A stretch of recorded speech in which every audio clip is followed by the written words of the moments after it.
Good morning everyone, I hope you're well. We've still got very nice weather with us. We're having a bit of a heat wave at the moment. It's quite nice, but it's kind of also a little bit difficult to focus on some of the work stuff and the YouTube stuff. I'm just going to make a morning coffee here. Fantastic. Coffee always tastes best in the morning, right? So, okay, look, let's cut to the chase. For today's video, it's going to be one around YouTube and what new and aspiring YouTubers, i.e. those YouTubers who've been, had a channel open for like 1 year, maybe 18 months and looking to grow it and stuff. And the most important message I can give you is just be yourself, have fun with it. Everybody's trying to chase these kind of metrics, likes, shares, comments, and it feels a bit like a numbers game. Everybody wants to have the most subscribers and be the next YouTube star and stuff. But look, it has to be, if you're going to do it, maybe it's a bit different if you're doing it on behalf of a business and you're employed to do it on behalf of a business, and maybe you have to adopt a slightly different approach, not massively different, but a slightly different approach. But if you're running a YouTube channel for yourself and you've just started and you've had it open for a year and you're looking to, get some growth in that channel and, see where you can take it, then this video is for you. So the first point is, choose the right niche, choose something that you're passionate about, because a lot of people, I actually made this mistake when I started my channel. I was mishmashing, flip-flopping between different interests, and it's important to have a niche, because if people don't know what your channel is about, it's going to be a bit confused and maybe you're not going to get the subscribers. I mean, the only thing I'd say about that is don't restrict yourself too much, in the early stages. I still make videos which aren't exactly 100% on par with my niche sometimes, but I think may resonate well with the public. So don't kind of make it too narrow. Keep an open mind.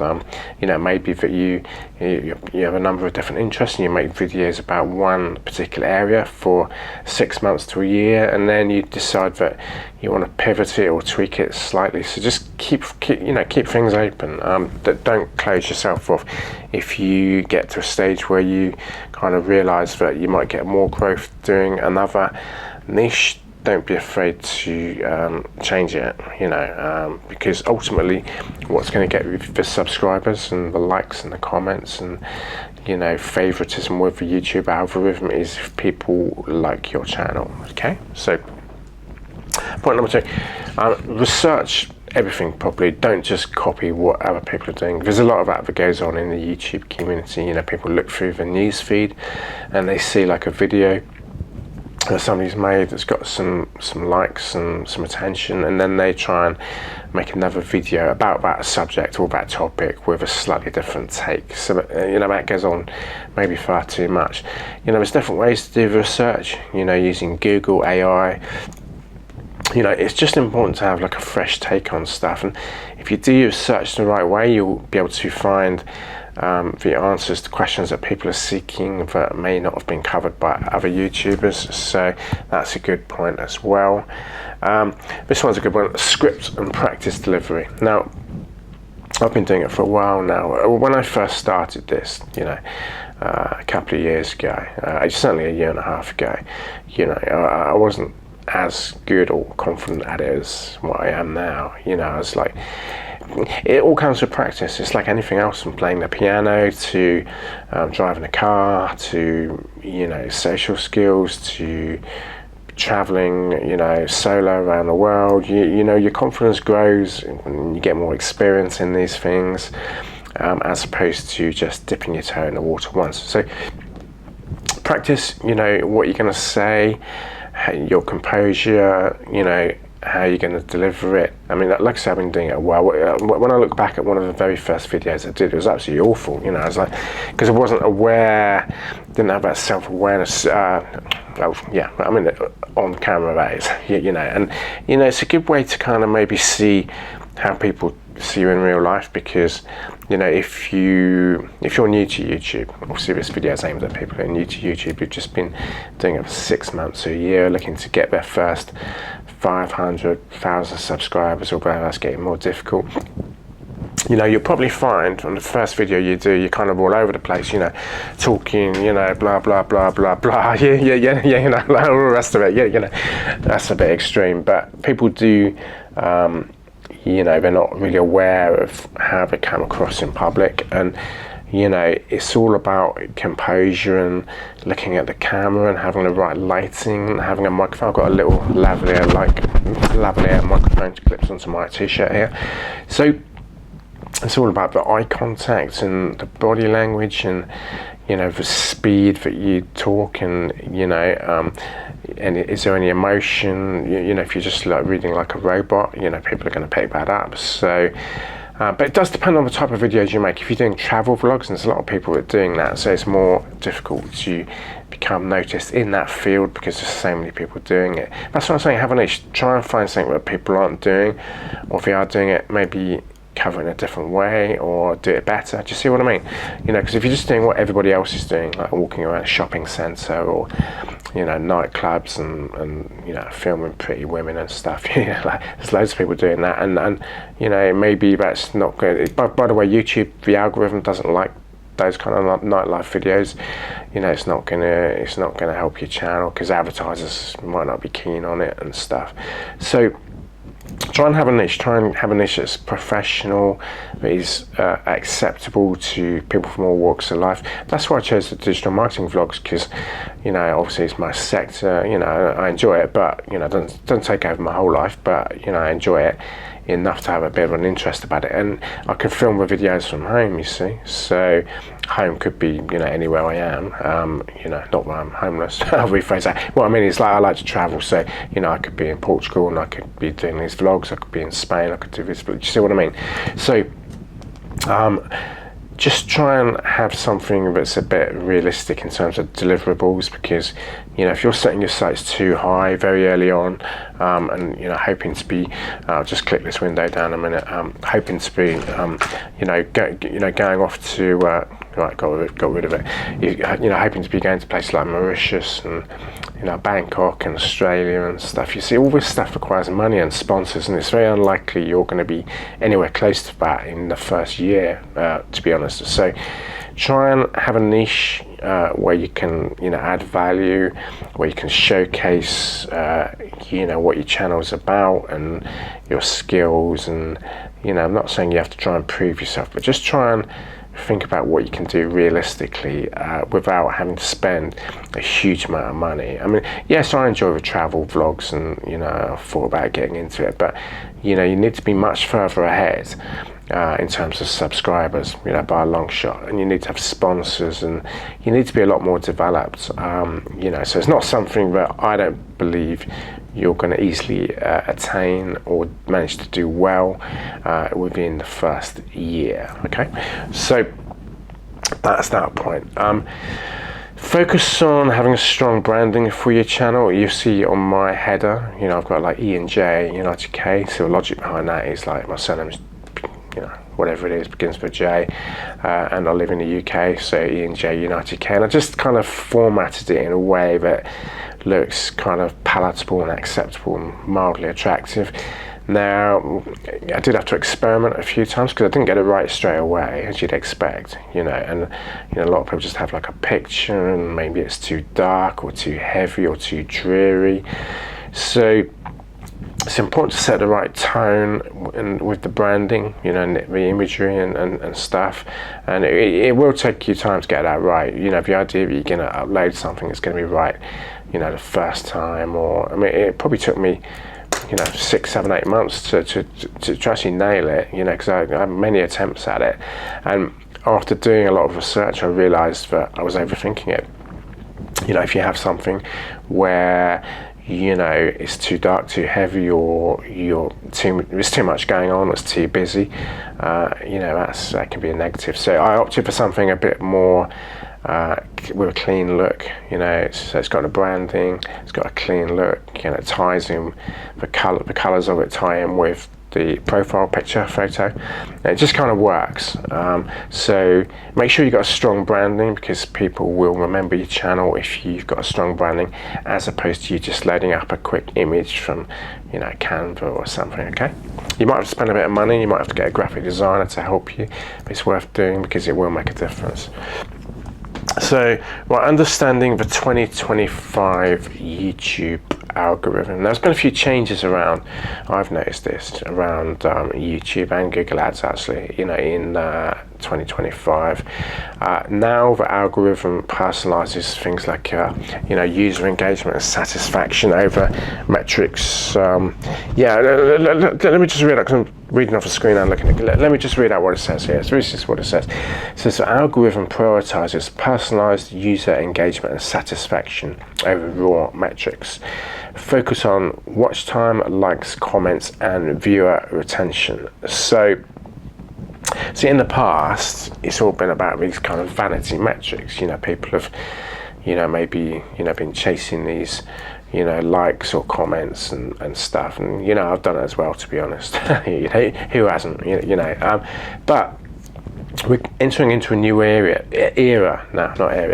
where, you know, the algorithm, you know, is favoring, you know, user engagement and watch time over, do you see what I mean? So just try and approach it in a bit more of a general way. Have fun with what you're doing, you know, speak calmly, you know, keep still in front of a camera, you know, talk naturally, you know, and you know, if you are producing videos that people like I said, don't be afraid to change it. You know, if you start off doing travel vlogs and you realize that, you know, you're gonna have more success doing like a channel around, you know, carpentry and woodwork and stuff, you know, and that kind of stuff, and do that. You know, there's no harming in kind of changing it, as long as you're not changing the niche every month or every week. You know, don't be afraid to change it, because ultimately what drives the engagement is like a channel and videos, you know, content that people want to watch, you know. So if you can position yourself in a way that, you know, people can get to know you, and you're offering some kind of value, whatever that may be, whatever your interests and your passions are, then you'll have more success with that. Like I said, that's why I got into the digital marketing vlogs, not because I claim to know absolutely everything on earth, because that's impossible, but I've been doing it for a long time, and you know, I can make these videos from home. You know, don't cost me a massive amount of money to produce, if any.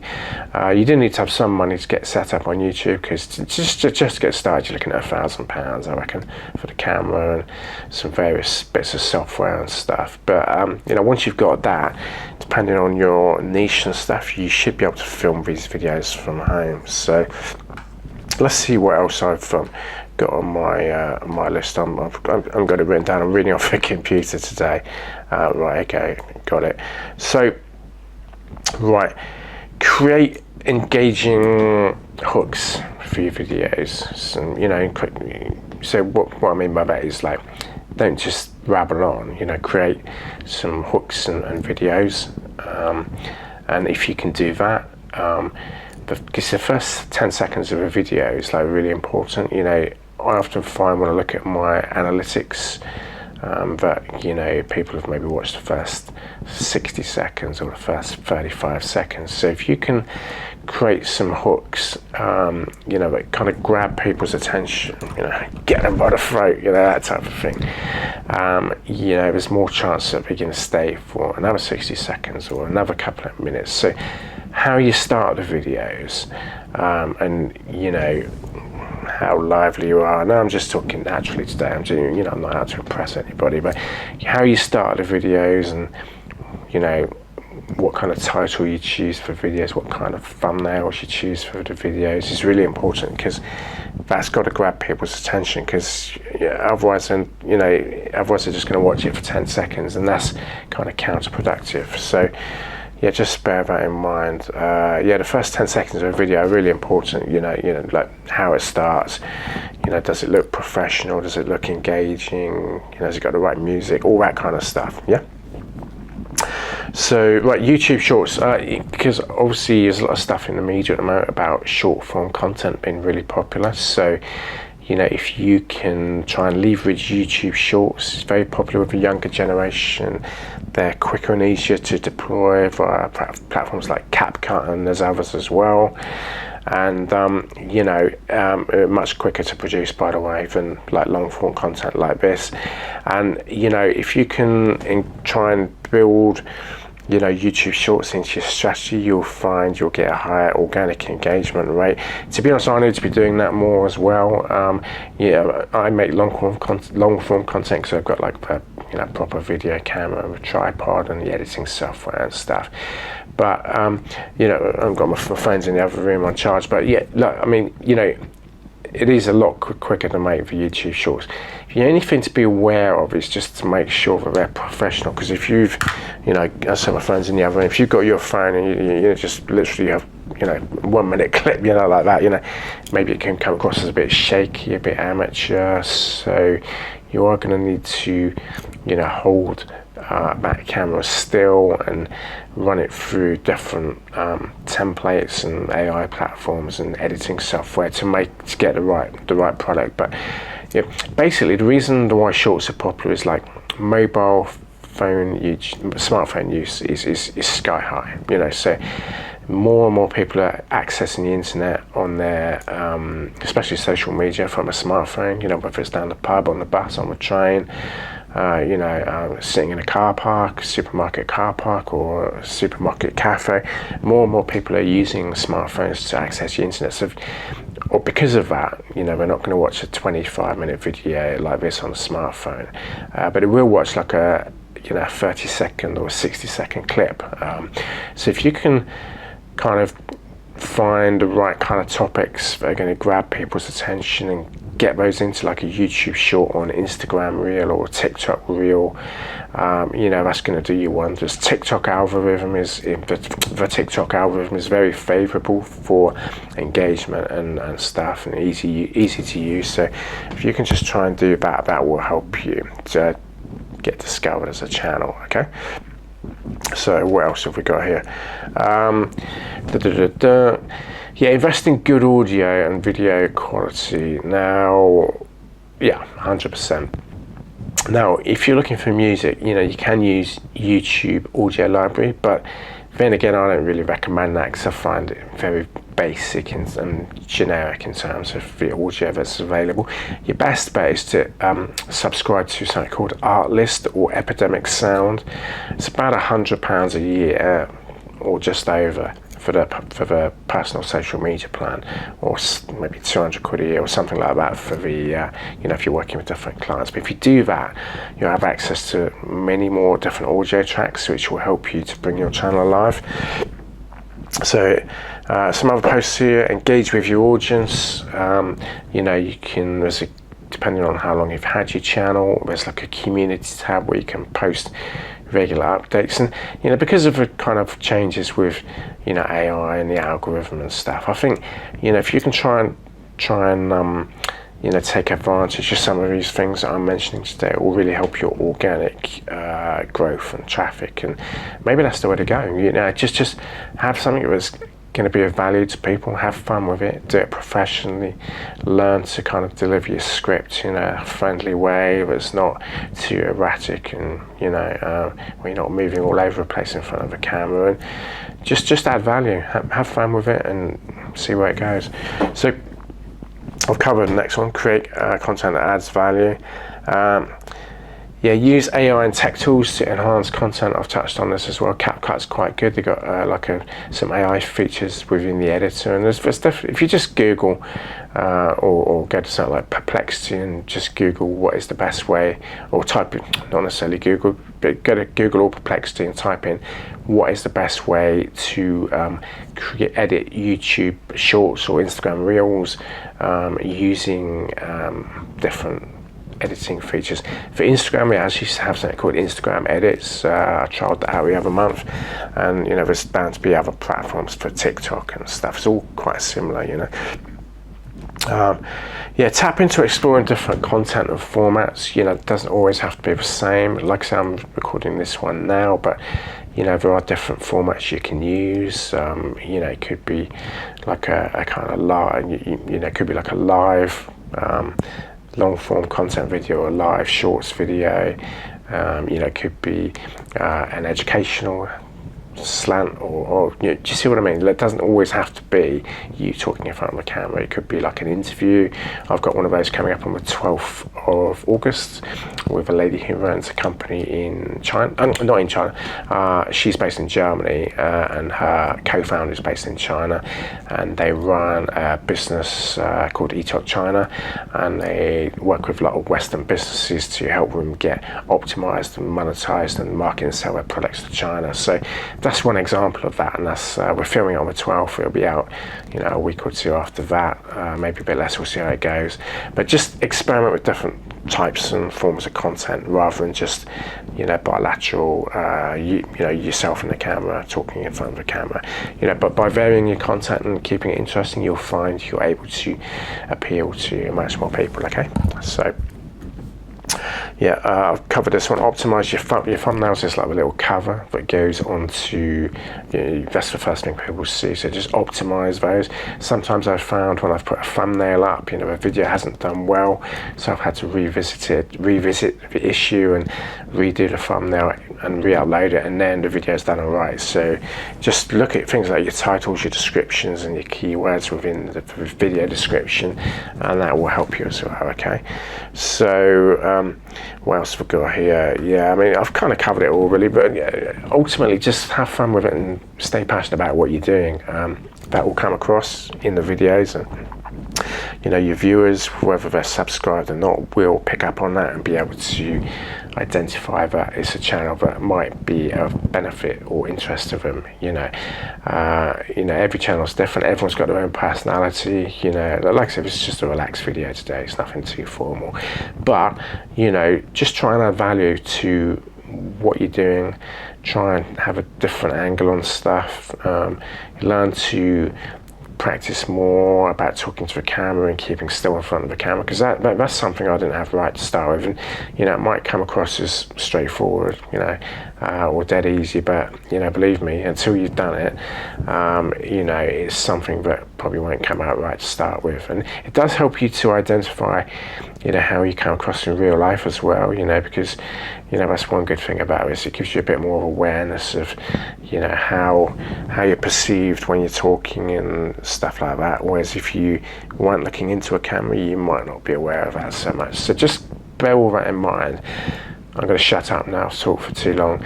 I just wanted to make this quick video today to give you a bit of a heads up on some of the things you can do to help you grow and optimize your channel as a new YouTuber stroke, YouTuber who's been maybe doing it for a year or so. So thank you very much for watching. I'll see you next time. Take care. Bye.